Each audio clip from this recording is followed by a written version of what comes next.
एक बार फिर सुन लो। Secondary hypertension, ठीक है, सेकेंडरी हाइपरटेंशन हम उसको कहते हैं जिसके ब्लड प्रेशर एलिवेटेड होते हैं due to underlying disease process. सही है, किसी भी डिजीज़ की वजह से अगर ब्लड प्रेशर एलिवेटेड होते हैं तो इसका मतलब ये सेकेंडरी हाइपरटेंशन है। आपको क्लियर होगा कि अगर कोई बीमारी है, जिस तरह हम इतने सारे डिजीज़ को डिस्कस करेंगे, अगर इतनी बीमारियां हैं और इसमें कोई एक बीमारी है किसी पेशेंट को, उसकी वजह से अगर उसके ब्लड प्रेशर इंक्रीज है तो इसका मतलब इस पेशेंट को सेकेंडरी हाइपरटेंशन है, क्योंकि अंडरलाइंग काज नाउन काज है। सेकंड नंबर पे ये बात याद रखो कि ये बहुत सेकेंडरी हाइपरटेंशन यंग एज के अंदर होता है, सडन ऑनसेट का होता है, एकदम से ब्लड प्रेशर के साइन एंड हाइपरटेंशन के क्लिनिकल साइन आ जाते हैं, हाईली एलिवेटेड ब्लड प्रेशर हमें मिलता है। और 5% केसेस जो होते हैं जो क्लिनिकल साइड पे आ जाते हैं हॉस्पिटल के अंदर, अगर हम दोनों को कंपेयर करते हैं तो 5% केसेस सेकेंडरी हाइपरटेंशन वाले होते हैं, वाइल 95% की कलम ने बात की थी वो प्राइमरी हाइपरटेंशन वाले। काजेस की अगर बात करते हैं तो सबसे पहले आ जाए रीनल काजेस पे। ठीक है, रीनल काजेस के अंदर हम अंडरलाइन किडनी डिजीज़ को डिस्कस करते हैं, जैसे कि नंबर फर्स्ट पे फाइब्रोमस्कुलर डिस्ट्रोफी। इसके अंदर क्या हो जाता है कि एबनॉर्मल जो आर्टरी है वहाँ पे अगर फाइब्रस लेयर आ जाते हैं या मसल के अंदर, तो ये जो आर्टरीज का मस्कुलर लेयर है अगर उसके अंदर डिस्ट्रोफी एबनॉर्मल ग्रोथ हो जाती है तो उसके इंटरनल डायमीटर उस रीनल आर्टरी, ये जो किडनी को ब्लड की सप्लाई दे रही होती है, इंटरनल डायमीटर आहिस्ता आहिस्ता कम होता जाता है। जब इंटरनल डायमीटर कम होता जाएगा तो इसका मतलब किडनी को ब्लड की सप्लाई डिक्रीज होगी। ठीक है, किडनी को जब ब्लड की सप्लाई डिक्रीज होगी तो जे सेल क्या करेंगे, वो उसको सेंस करते हैं कि बॉडी के अंदर वॉल्यूम कम है। जब बॉडी वो इस तरह सेंस करते हैं कि बॉडी के अंदर वॉल्यूम कम है तो क्या करेंगे, रेनिन रिलीज होगा। ठीक है, जब रेनिन रिलीज होता है तो एंजियोटेंसिन 2 की मिकदार क्या होगी, एलिवेटेड, ये हमें इंक्रीज मिलता है। और एंजियोटेंसिन 2 क्या करते हैं, 3 तरीक़ों से ब्लड प्रेशर को बढ़ाते हैं। ठीक, एक तो एल्डोस्टेरोन की सिक्रीशन करवा रहा होता है, सोडियम वाटर की रीअब्जॉर्प्शन हो जाती है। नेक्स्ट एडिज हार्मोन की सिक्रीशन को बढ़ा देते हैं, डायरेटिक वाला प्रोसेस नहीं होता। और थर्ड पेरिफेरी के अंदर ब्लड वेसल कंस्ट्रक्शन हो जाती है। सही है, तो ब्लड प्रेशर हमें अल्टीमेटली एलिवेटेड मिलता है। एक तो ये काज। रेनल काजेस के अंदर नंबर सेकंड काज याद रखो, रेनल आर्टरी स्टेनोसिस। अगर किडनी को ब्लड सप्लाई करने वाले आर्टरी स्टेनोस हो जाए तो इसका मतलब किडनी को ब्लड की सप्लाई डिक्रीज हो गई, रीनल ब्लड फ्लो डिक्रीज। जब रीनल ब्लड फ्लो डिक्रीज होगा तो अल्टीमेटली सेकंड यही मैकेनिज्म एक्टिवेट होगा कि रेनिन की मिकदार एलिवेटेड, एंजियोटेंसिन 2 एलिवेटेड और अल्टीमेटली ब्लड प्रेशर भी हमें एलिवेटेड मिलेगा। नेक्स्ट काजेस के अंदर रीनल काजेस के अंदर पॉलीसिस्टिक किडनी डिजीज़। अगर किडनी के अंदर मल्टीपल एबनॉर्मल सिस्ट हो, सही, उसकी वजह से किडनी के अंदर जो फिल्ट्रेशन या जो नॉर्मल फंक्शन होता है वो डायमेंस हो जाता है, अल्टर हो जाता है। ठीक है, उस कंडीशन के अंदर भी क्या होता है कि जीएफआर रेट डिक्रीज हो जाते हैं, ग्लोमेरुलर फिल्ट्रेशन रेट डिक्रीज हो जाते हैं। जब जीएफआर रेट डिक्रीज हो जाता है तो रेनिन रिलीज होता है, रेनिन रिलीज होगा तो एंजियोटेंसिन 2 ज़्यादा बनेगा। सही, एंजियोटेंसिन 2 ज़्यादा जब बनता है तो क्या होगा, ब्लड प्रेशर हमें एलिवेटेड मिलता है। सही है, इससे सेम अंडरलाइंग पैथोलॉजी है। सही है, याद करना भी आसान है। नेक्स्ट है, अगर किसी को डायबिटीज़ मेलाइटिस की वजह से नेफ्रोपैथी हो जाती है तो उसके अंदर भी जीएफआर रेट डिक्रीज हो जाते हैं, यानी glomerular filtration rate decrease, rennin release होगा, एंजियोटेंसिन 2 ज़्यादा बनेगा और ब्लड प्रेशर हमें एलिवेटेड मिलता है। इसके अलावा अगर इसमें अंडरलाइन कोई बीमारी ना हो, पेशेंट को ग्लोमेरुलस मेम्ब्रेन के अंदर इन्फ्लेमेशन हो, जिसको हम ग्लोमेरुलोनेफ्राइटिस कहते हैं, तो इन्फ्लेमेशन के एक फंक्शन था कि वहाँ के टिश्यू के फंक्शन लॉस हो जाते हैं। अब अगर ग्लोमेरुलस ने अपना फंक्शन छोड़ दिया, ठीक है, किडनी के अंदर, तो इसका मतलब कि फिल्ट्रेशन जीएफआर रेट डिक्रीज होगा। ठीक है, जीएफआर जब डिक्रीज होगा तो अल्टीमेटली रेनिन रिलीज होगा, एंजियोटेंसिन 2 और आखिर में क्या होगा, ब्लड प्रेशर हमें एलिवेटेड मिलेगा। यानी सिंपली रीनल काज के अंदर अंडरलाइन मैकेनिज्म या पैथोफिजियोलॉजी तकरीबन सेम है। ठीक है, यहाँ पे भी रेनल को ब्लड की सप्लाई डिक्रीज, ठीक है, तो रेनिन रिलीज हो रहा होता है। यहाँ पे भी ब्लड फ्लो वॉल्यूम डिक्रीज तो रेनिन रिलीज हो रहा है। यहाँ पे किडनी का फंक्शन अल्टर हो जाते हैं तो रेनिन रिलीज होता है। यहाँ पे भी जीएफआर रेट डिक्रीज हो जाते हैं और ग्लोमेरुलोनेफ्राइटिस के अंदर ग्लोमेरुलस मेम्ब्रेन के फंक्शन ही अल्टर होते हैं। तो कोई फिल्ट्रेशन अगर इस मेम्ब्रेन के अंदर नहीं हो रही है, इसको देखें,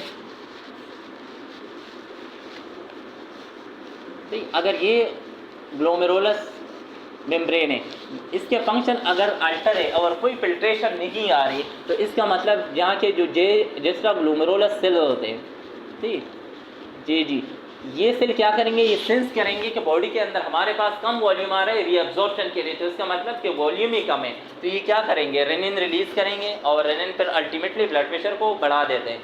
ये तो हो गए रीनल काजेज। फाइब्रोमस्कुलर डिस्ट्रॉफी, इसके अलावा polycystic kidney disease, glomerulonephritis, diabetes nephropathy और इसके अलावा रेनल आर्टरी स्टेनोसिस। नेक्स्ट पे आ जाए एंडोक्राइन काजेज के ऊपर।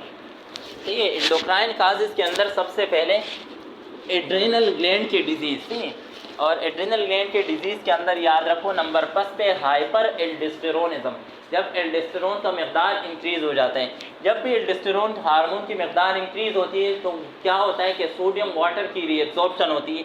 सोडियम वाटर की रीएब्जॉर्प्शन ज़्यादा होगी तो इसका मतलब वॉल्यूम इंक्रीज़ होता है, और जब वॉल्यूम इंक्रीज़ होगा तो ब्लड प्रेशर इंक्रीज़। ठीक, नेक्स्ट के अंदर याद रखिए कुशिंग सिंड्रोम।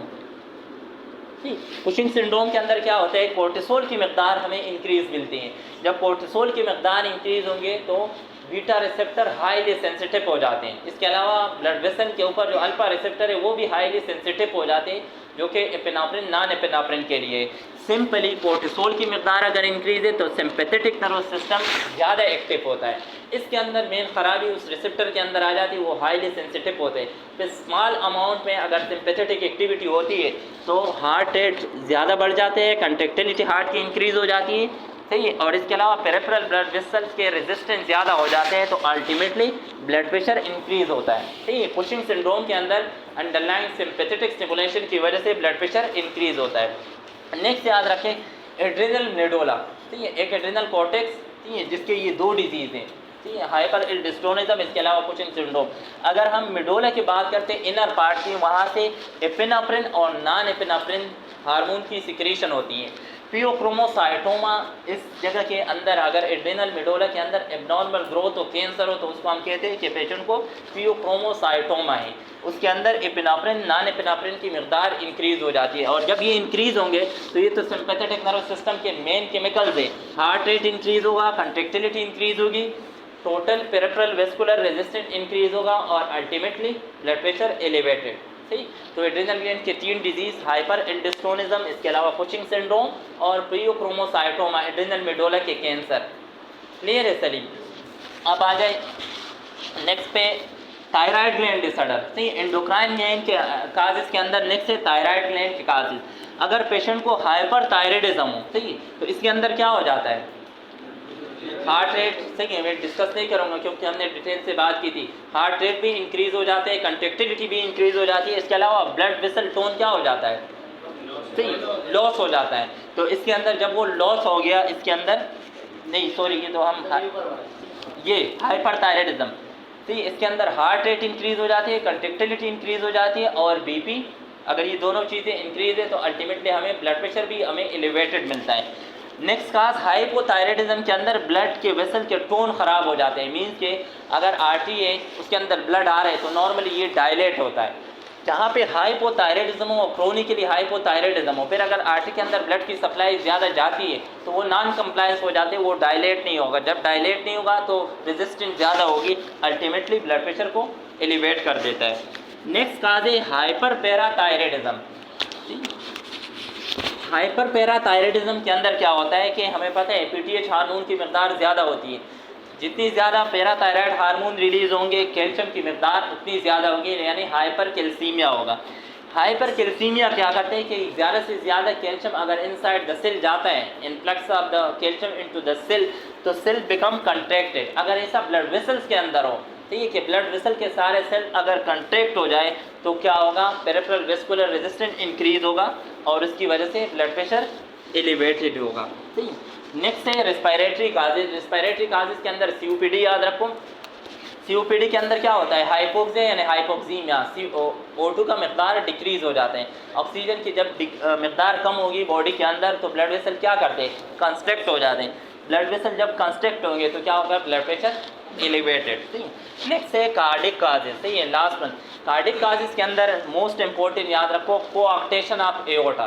सही है, कोऑक्टेशन ऑफ एओर्टा के अंदर क्या होता है कि आर्च ऑफ द एओर्टा के अंदर नैरोविंग आ जाती है।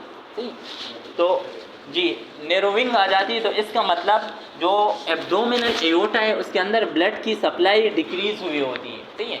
जब लोअर पार्ट्स को ब्लड की सप्लाई डिक्रीज होगी तो इसका मतलब किडनी को भी ब्लड की सप्लाई यानी blood supply to the liver extremity decrease, इसका मतलब उसके अंदर किडनी भी आ रहा है, किडनी को भी ब्लड की सप्लाई डिक्रीज होगी।